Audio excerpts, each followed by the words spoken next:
Bismillahirrahmanirrahim. Assalamualaikum warahmatullahi wabarakatuh. Apa khabar semua?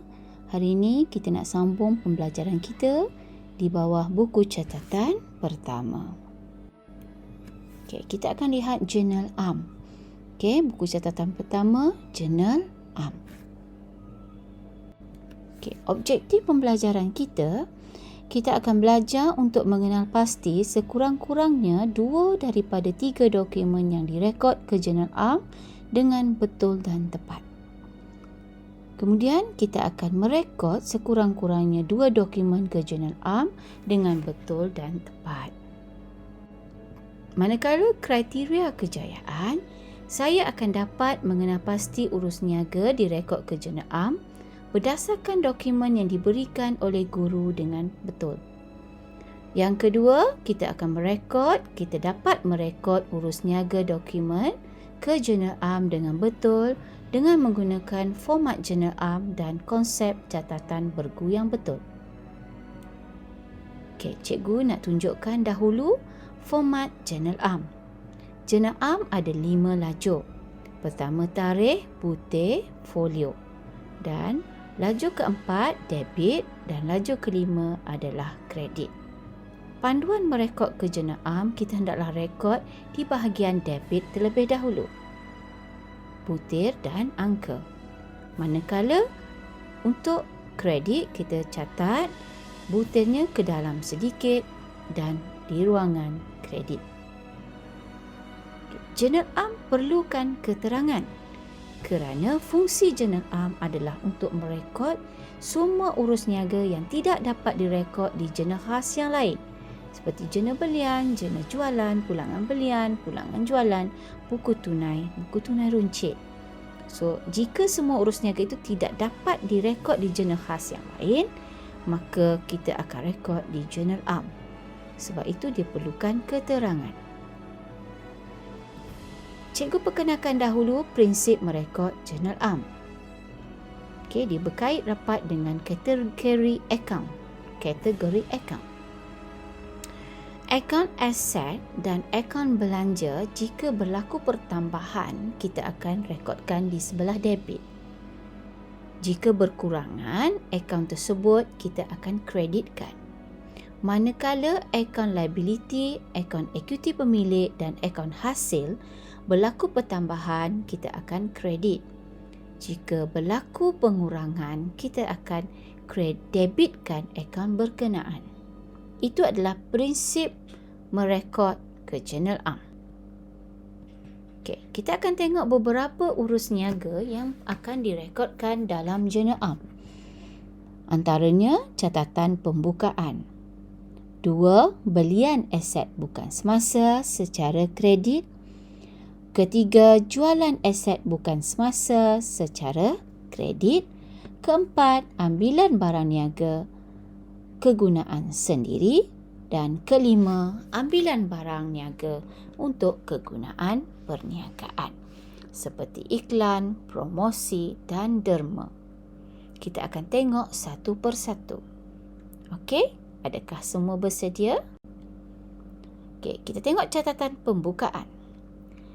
Bagi sebuah perniagaan, dia akan mengalami 2 situasi.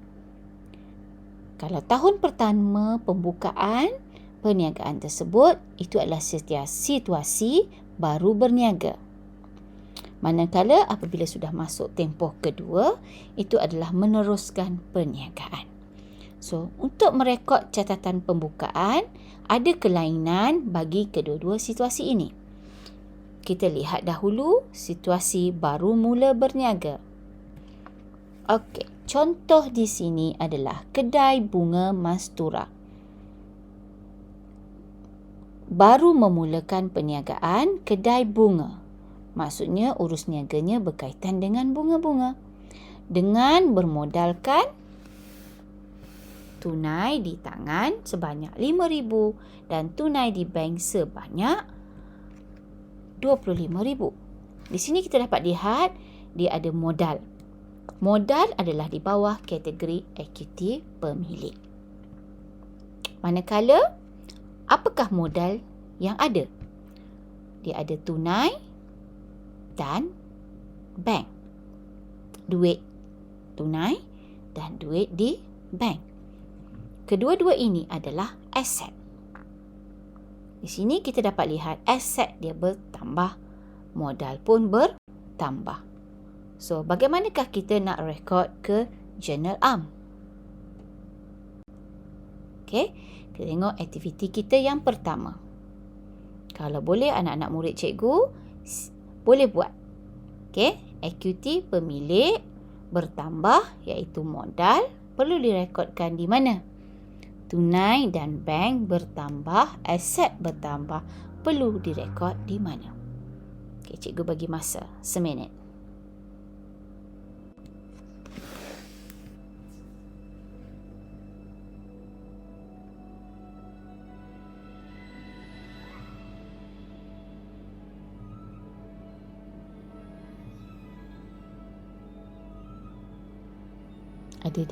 Ada yang dah pandai? Boleh cuba?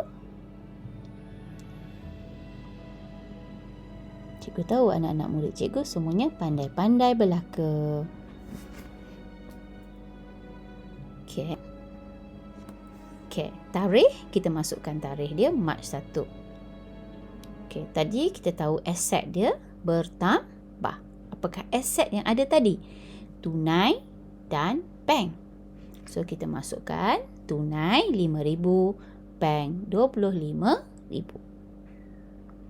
Dan tunai dan bank ini adalah modal. So, modal adalah equity pemilik. Kategori equity pemilik. So, equity pemilik bertambah di sebelah kredit. Jumlahnya 30,000. Kita tambahkanlah. Okey, laju debit tu kita tambahkan dan di situlah angka imbangan. Bagi catatan pembukaan diperlukan angka imbangan. Okey, manakala keterangan pula kita akan tulis memulakan perniagaan. Okey, memulakan perniagaan. Saya harap anak-anak murid cikgu faham dan boleh apply catatan ini. Seterusnya kita lihat pula bagaimana catatan merekod untuk perniagaan yang sudah masuk tempoh kedua. Okay, ini contohnya. Pada 1 Jun 2020, baki-baki dalam buku perniagaan Kedai Bunga Masrura adalah seperti berikut. Tunai 2,500, bank 15,000, kelengkapan 3,400, akaun belum terima 2,300. Okey, ini adalah aset. Manakala modal di tanda soal. Dan seterusnya akaun belum bayar. Akaun belum bayar 6,600. So, aset yang kita kira di sini totalnya 23,200, manakala liability hanya ada satu sahaja iaitu 6,600. So, bagaimanakah kita nak rekod ke Journal Am? Kita balik kepada prinsip kita. Kita perlu mengira modal tadi sebab modal tadi dia buat tanda soal. So, aset kita dah ada jumlahnya 23,200. Okay, liability pun kita dah ada jumlahnya 6,600. So, bagaimana kita mengira modal? Kita tolaklah aset tolak liability. Iaitu jumlah dia adalah 16,600. Okay, so bagaimana kita rekod ke Journal Am? Okay, ada anak-anak murid yang pandai? Saya yakin semua pandai. Okay, macam ni kita rekod semua aset. Aset di sebelah debit. Sebab semua aset itu bertambah. Okay, manakala liability, kita masukkan dahulu liability. Kalau ada satu, satulah. Kalau tak ada, tak adalah. Okey, kemudian modal. Macam mana kira modal tadi? Kita tolakkan aset dengan liability. Ini konsep persamaan perekonan. Aset sama dengan liability tambah equity pemilik. Yang mana aset jumlahnya 23,200. Kita tolakkan dengan liability-nya 6,600 imbangannya adalah 16,600 bagi modal. Manakala perlukan keterangan. Keterangan kita tulis simple sahaja, aset, liability dan modal pada tarikh ini. Okey, kalau tidak ada liability, ayatnya adalah aset dan modal pada tarikh ini. Seterusnya, okey, kita pergi kepada catatan belian aset bukan semasa secara kredit.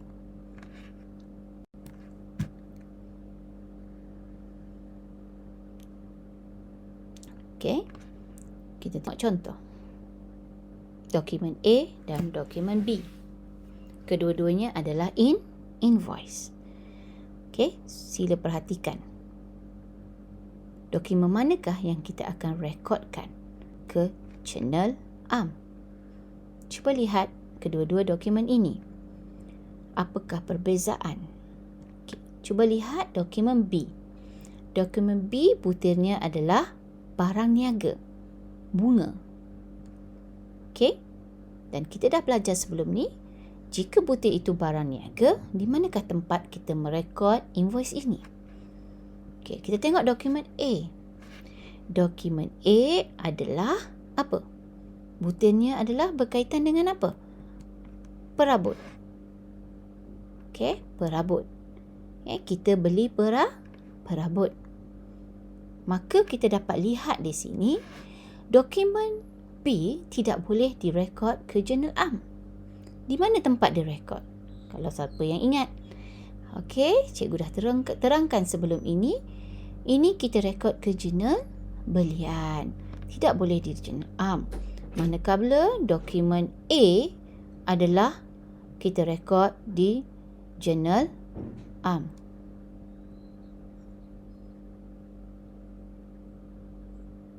Okey. Okey, kita tengok aktiviti seterusnya. Bagaimana kita nak rekod dokumen A tadi?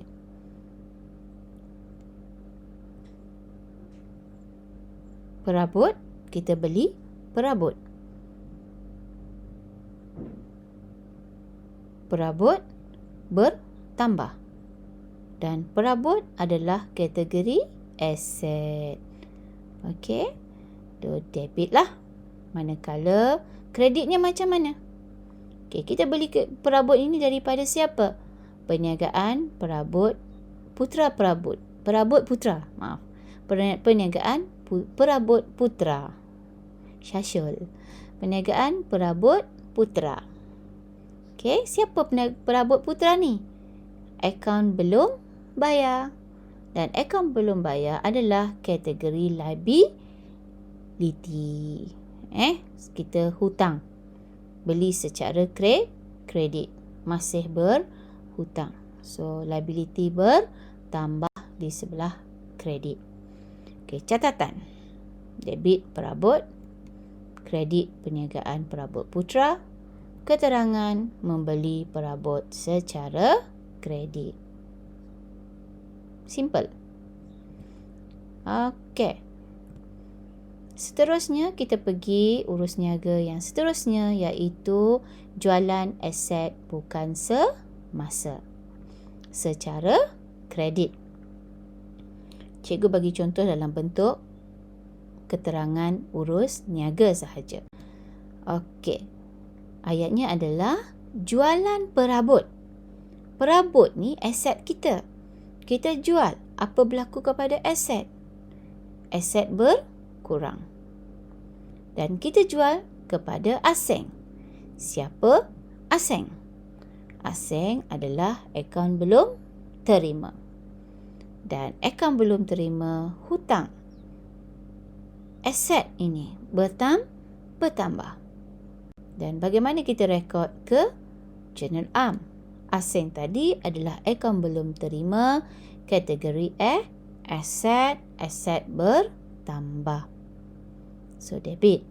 Manakala perabot tadi berkurang, perabot kategori aset berkurang di sebelah kredit. So, keterangan dia adalah menjual perabot secara kredit. Simple saja. Okay, great job. Okay, untuk terakhir, urus niaga terakhir, iaitu ambilan barang niaga.